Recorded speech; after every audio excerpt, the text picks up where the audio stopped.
I thought I was protecting my son from the dangers of the world.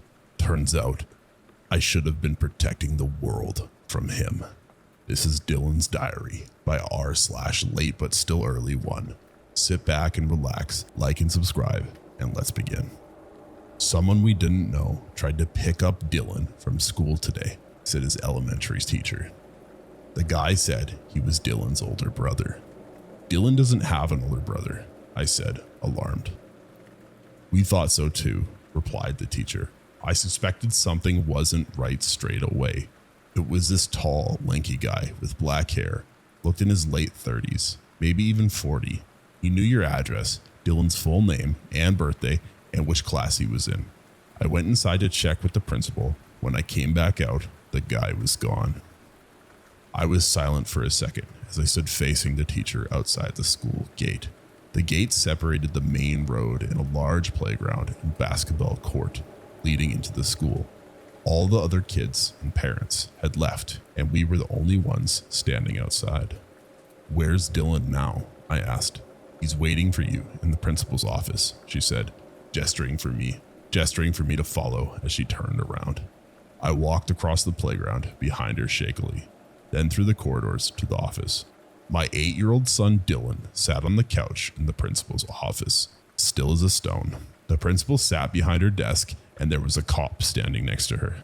Hey buddy, I said, you okay? Dylan looked at me blankly. My Dylan was always a quiet boy. It was just the two of us at home at the time. I was a single dad. My late wife Angie, Dylan's mother, died a year prior. She'd been hit by a car while cycling around a sharp bend, and they never identified the driver. I won't go into any more detail here, as frankly I'd rather not relive that period, but safe to say, it destroyed me. I tried to pick up the pieces and stay strong for Dylan. Was I doing a good job? Only God knows. I received no feedback. Since then, Dylan became even more withdrawn, pretty much remaining silent until spoken to. He was seen by a child psychologist and various other members of the welfare team at school, but after assessment, they were sure he didn't have autism or the like. He could speak up when he was pressed. He was just shy and preferred to keep to himself. The cop confirmed I was Dylan's dad, then asked me a few questions. He finally told us they'd try and find the guy to report if we ever saw him again. The principal and teacher said a few things. It was a blur. All I remember is sweating profusely with my knees shaking, trying to comprehend the fact that someone had tried to kidnap my son. Dylan, you didn't know that man, did you? Asked the principal. Dylan shook his head. I was on edge after that day. Dylan was my whole world, all the family I had left, and I couldn't stand the possibility that he could be in danger. It made me sick. Who was this bastard? Why my son? Did he know us, or was it some random creep? I always walked Dylan to and from school thereafter, and was never late to pick him up again. Meanwhile, Dylan himself didn't seem rattled in the slightest. He never mentioned the incident unless specifically asked. At the time, I thought he was just timid and didn't want to cause trouble. A couple of weeks later after the incident, the same homeroom teacher called me during her lunch break. She said one of the kids in her class saw Dylan talking to a man through the school fence. When she rushed out, the man was gone. When Dylan was asked about it, he said he hadn't been talking to anyone. The girl who apparently spotted him was questioned further, and she was adamant she saw Dylan talking to a tall, lanky man with messy black hair. The cops were called again, did a quick search of the perimeter of the school, but they found no one suspicious. That afternoon, I sat Dylan down at the kitchen table. I won't get angry, I just need you to tell me the truth, I said, trying to steady my nerves. Did you or didn't you talk to a stranger today at school? Yes or no? He shrugged. Getting an answer out of him was harder than drawing blood from a stone. How many times have I told you not to talk to strangers? It's for your own safety. Do you understand that, don't you, son? He nodded, looking slightly afraid. I realized I had raised my voice and felt guilty immediately. Exasperated and running on 2 hours of sleep, I left him at the dining table and went straight to bed. That night, I woke at 2 a.m. and went for a bathroom trip. I decided to check on Dylan while I was at it. He wasn't in his room. I called out his name and looked around in the living room and kitchen, getting more frantic as the seconds ticked by. I checked wardrobes, corners, even in cupboards, which made no sense to look in as he'd never fit in them. But but I was desperate, thinking he'd been kidnapped. I went out into the street, yelling his name as I ran up and down like a maniac to no avail. As I came back into the house, ready to call the police, I looked in Dylan's room for one last check. He was sitting on his bed, wide awake and staring back at me. "Where were you?" I asked, relieved but still alarmed. "I was here," he replied. "No, you weren't. I was looking everywhere for you. You weren't in here." I was. Had I imagined all of that? I shook my head, feeling a migraine coming on. "Just stay in your room, okay? Don't scare me." I thought my eyes had deceived me somehow, and the paranoia was getting to me. Perhaps I should have paid attention to the fact that the window was wide open. About a year after those incidents, I heard a knock at my apartment door. I was inside doing some paperwork while Dylan was in his room playing Minecraft. I was on alert immediately. No one ever knocked on the door. We lived in a block of apartments, and friends or acquaintances would always wait outside the main door, ring the doorbell, and I would greet them downstairs. This meant it was likely an upstairs or downstairs neighbor who needed something. I had a few of their numbers from when we moved in, for contact should the need ever arise, but we weren't close at all. I wondered what could be the problem. I walked up to the door and looked outside the peephole. There was no one there. Odd, I thought. Perhaps I had heard something. Those random occurrences were commonplace now, and second-guessing myself was just in my nature at that point. As I walked back to my desk in the living room, I heard another knock. Something was up. I walked up to the door again. No one seen through the peephole. Was someone pranking us? I stood just behind the door and texted my upstairs neighbor, asking him if he'd knocked on my door. A few moments later, I heard footsteps upstairs that went in the direction of the door, then hurriedly back into the apartment. I then received a text back about a minute later. "Do not open the door. There's a guy with a huge knife crouching, hiding right next to your door." My phone buzzed again. Another text from my upstairs neighbor. "Calling cops right now. Stay inside." I froze as all the hairs on the back of my neck stood up. I was paralyzed for a few seconds. When I came to my senses, I tiptoed to Dylan's room. "Stay inside. Keep quiet," I whispered, my eyes bulging, beads of sweat dripping down my forehead. I had never felt my heart beat so fast. Dylan looked up and raised his eyebrows as I shut his door slowly and stood outside it, about to throw up and shit myself at the same time. We were so still that I could make out quiet but frantic talking upstairs and more rushing footsteps. I read my upstairs neighbor's text again to make sure my eyes hadn't deceived me. I tiptoed to the kitchen and grabbed one of my own kitchen knives, then returned to the same spot outside Dylan's room, anticipating a crazed psycho busting down the door at any second. I chanted manic prayers for safety on repeat in my head. Not a sound came from inside his room. After what seemed like years, I heard sirens in the distance. My heart rate started to slow a little. My grip on the knife handle loosened. Eventually, I heard some shouting, more footsteps and banging that gradually faded in volume. "This is the police," shouted a voice. I looked through the peephole to confirm that it was a cop, then opened the door, knife still in hand. They were very reassuring and informed us that a tall, lanky man with black hair had just been apprehended and taken into police custody. He had knocked on my door and was waiting for someone inside to open it. He was indeed waiting with a freshly sharpened knife. What was he going to do with it? To the first person who opened that door, which was going to be me. Well, if it isn't obvious, then your guess is as good as mine. This guy's name was Gregory. He seemed to bounce around from place to place with no permanent address, even traveling between states and doing petty crimes like theft, harassment, and occasionally stalking minors. When they did a more thorough search, it turns out he had been involved in at least one gruesome murder in a different state and ended up being given a life sentence for it, along with his accomplices. I wouldn't have wished that terror upon anyone, but these unfortunate things happen. The side effects of the psychological damage I experienced that day have never left me. However, I know people who have been through similar horrors but never lived to tell the tale. So I looked on the bright side and counted myself lucky. Where there are sick freaks, there will be victims. The sicko was in jail, and I thought that was the end of it. But there was a different side to the story that I only uncovered 10 years after the incident. Dylan was due to leave for college, living away from home for the first time. He had grown into a tall kid with a surprising number of friends, still obedient but relentlessly quiet. While packing his things and clearing out his room, I found a rugged old notebook at the back of his bottom drawer. Dylan's diary, said the cover. I flicked through it with no intention to pry initially, and saw that he had written and drawn it extensively, with impressively neat handwriting. He'd always been a boy of few words, so I was intrigued. I began reading from the first page. Page 1. Cody's house, 11 a.m. He has to give me back my coat. There were a few stick figure drawings. Page 2. I need a book for English class next week. Ask if Amy has one. I turned the pages, and the first few were filled with the same mundane elementary school day-to-day affairs, mixed in with a few doodles. Then I got to page 21. Page 21. Why does my dad talk so much? He won't even let me get an Xbox. He won't let me sleep over at Cody's house. Talking back is no use. I hate him. I felt a sting, and my heart sank. I remembered that day vividly, and a pang of guilt ran through me. I turned the page. Page 22. Saw Greg today. He says he can help me get rid of Dad. He said he was lying, but he says he's done it before. It was in the news. As my mind connected the dots, I flicked through the previous pages.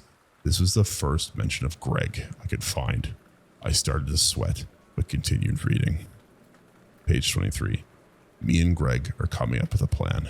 Need Dad gone, but I almost got caught talking to him today. Mrs. Watford, that stupid old mole rat, kept asking me. She took me to the principal's office again. I think Katie saw Greg and snitched. Need to be careful. A few blank pages, with a few in between filled with scribbles and admin type notes to self. Then the narrative continued. Page 41. The word plan was underlined, with 2 drawings underneath. The first was of a stick figure kneeling by a door holding what looked to be a dagger. The stick figure was smiling. There was another stick figure behind the door, with its hand on the door handle, about to open the door. The second was of the first stick figure stabbing the stick man, who had just opened the door, his eyes now 2 crosses. Page 42. Greg came to my house and I showed him my plan. He said it was good and he could do it. We almost got caught by Dad, but I got back in bed just in time. He's going to get some tools from his house. Close one.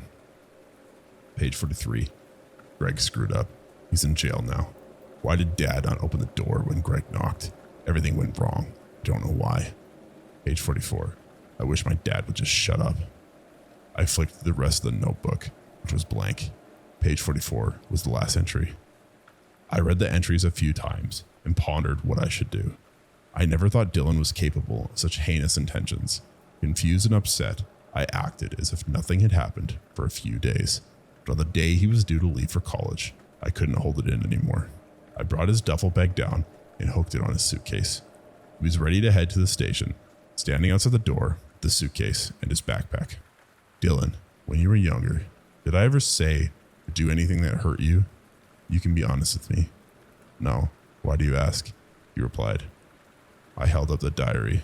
He froze for a second, and I saw the color drain from his face. I won't blame you for anything. Don't worry. You know I love you very much, son. You were a minor, and you were a victim of a very sick man. Besides, this thing is years old. I just want to know what I did wrong at the time to lead to this. We can put it behind us. His shocked expression faded, leaving his ever-present blank stare. You didn't do anything wrong. Neither did Mom. I opened my mouth to ask him what he meant by that, but stopped. The corners of his mouth stretched to a wide smile. Our eyes met. We stood in silence for a few seconds. Dylan, if I were to find another one of these notebooks, I began tactfully, would I see the blueprint of my wife's murder inside? Yeah. He didn't even pause to answer. Then he gripped the handle of his suitcase and walked down the street. That was 2 years ago now. I never forgave him. Every night, I still lie awake thinking whether he was born that way or it's somehow my fault. We haven't talked since he left that day. He hasn't come back home. He's never tried to contact me, and I haven't likewise. Looks like he's doing well in college from his Facebook posts. He seems to have a lot of friends, so I assume he's got his own place or stays with one of them.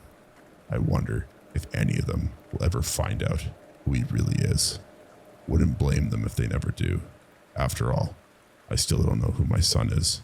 and I raised him for 18 years.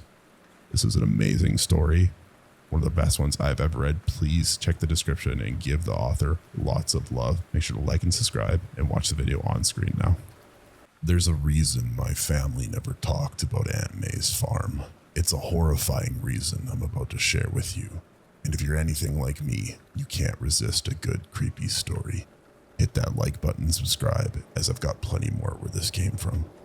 Today's story is by r/horrorjunkie123, and it's called My Aunt Finally Let Me Visit Her Farm After 20 Years. I'm glad you were finally able to make it, April. I really have to trust someone to invite him out here, you know? I nodded my head, glancing back at my preteen cousin Zeke. He tailed behind us, staring at the ground all the while. First up, we have the chickens, Aunt May proclaimed, extending her hand toward a fenced-in chicken coop. All the color drained from my face as I stifled the scream bubbling in my throat. 3 emaciated children trudged around the coop on their knees. Feathers had been glued all over their bodies. They pecked at feed scattered on the ground with muzzles that had been fashioned in the shape of beaks. A little girl glanced up at me, tears welling in her sunken blue eyes. My heart absolutely shattered for her. A whirlwind of emotions flooded through me. Anger, confusion, fear. They all coursed through my system like a tidal wave. I couldn't peel my eyes away from the horrific scene. Then, a realization hit me like a ton of bricks. I recognized that girl.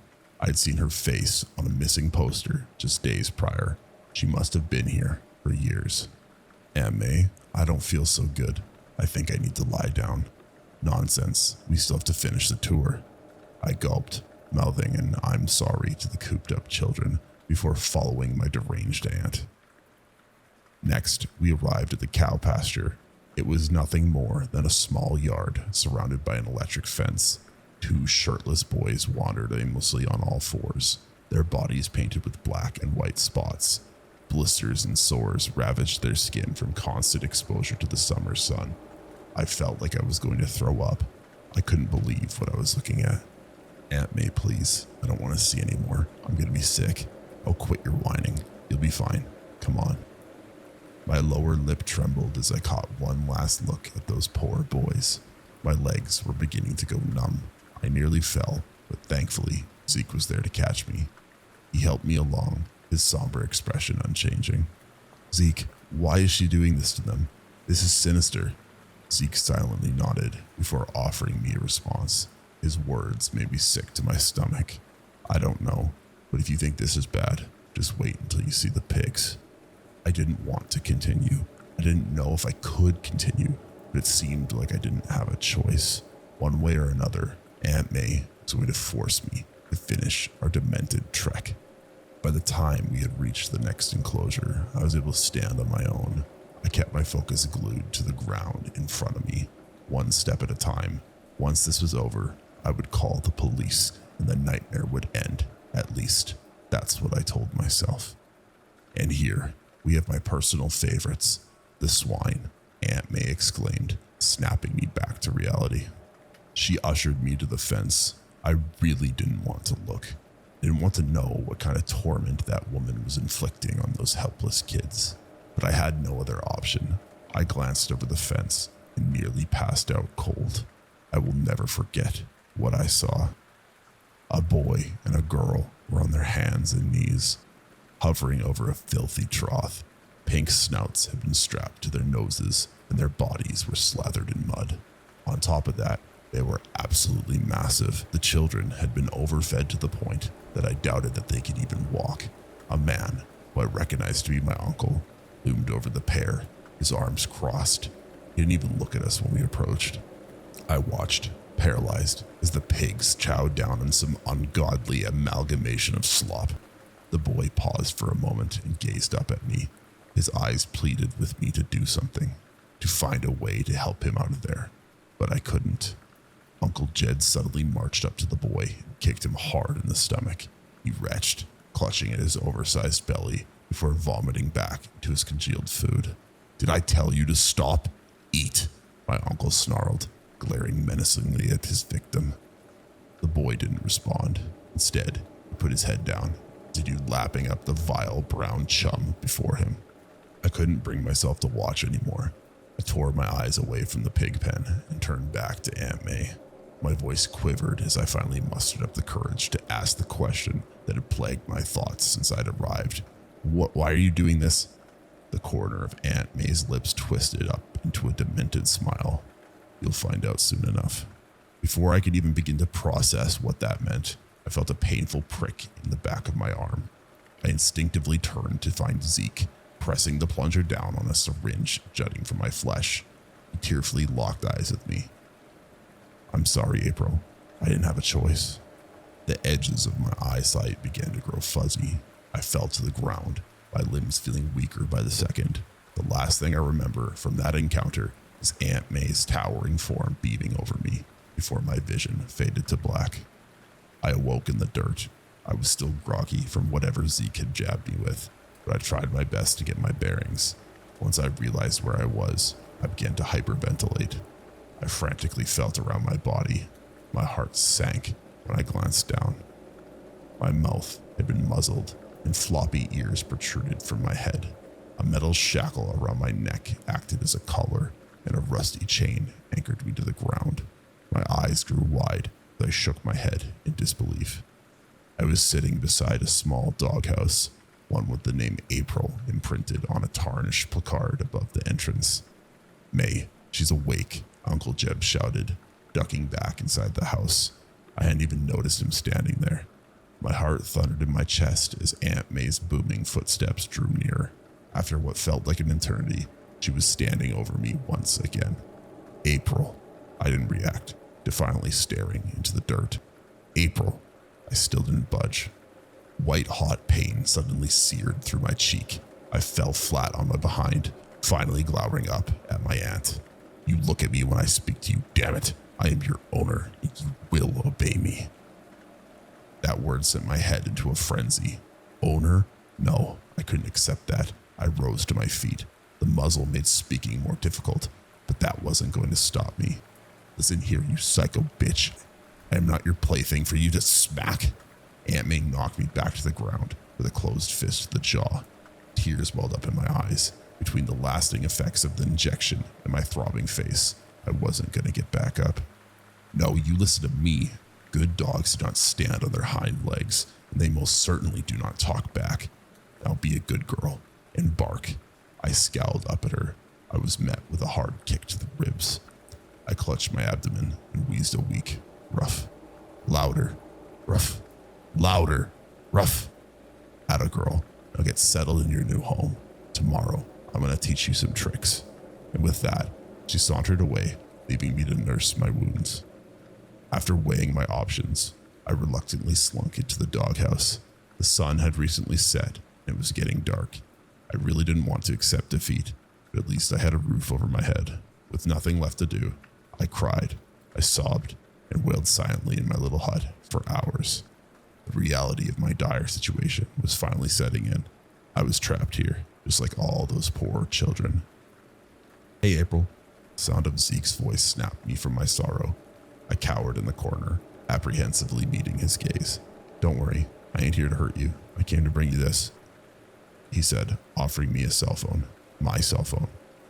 Ma don't know I took this. We got shit service out here, but I thought maybe you could find a way to get help. We don't got any other phones. I scampered over to him, greedily snatching the device. Thank you so much, Zeke, I replied, desperate to reach law enforcement. I'll come get it again after a while, if no one shows up. Can't have Ma notice it's missing. I nodded at him, dialing 911 as he disappeared from view. It's been 3 hours since then. I've called the cops. When I told them where I was, they hung up on me. They must be in on it. I've tried calling back, but no one picks up. This is my last-ditch effort to try and find help. I wish I could give more details of my whereabouts, but I have to go now. I can hear heavy footsteps approaching, and they do not sound happy. I just pray that somehow the children and I will make it out of this nightmare alive.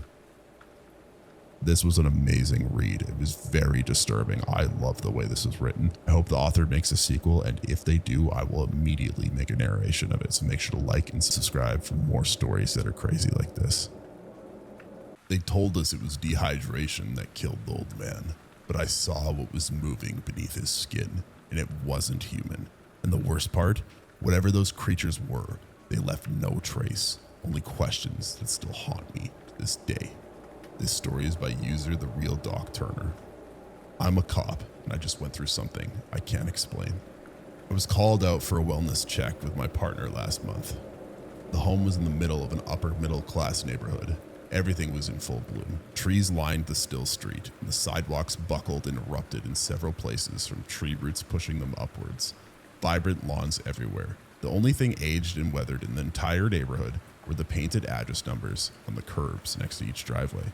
Lots of money on that side of town. The house was an old craftsman two-story. Most of the houses were. All the window shades were pulled, and the car that was in the driveway had spiderwebs along the wheels and a thick layer of dust over the windshield. The landscaper had called in because the owner had not been seen in 2 weeks.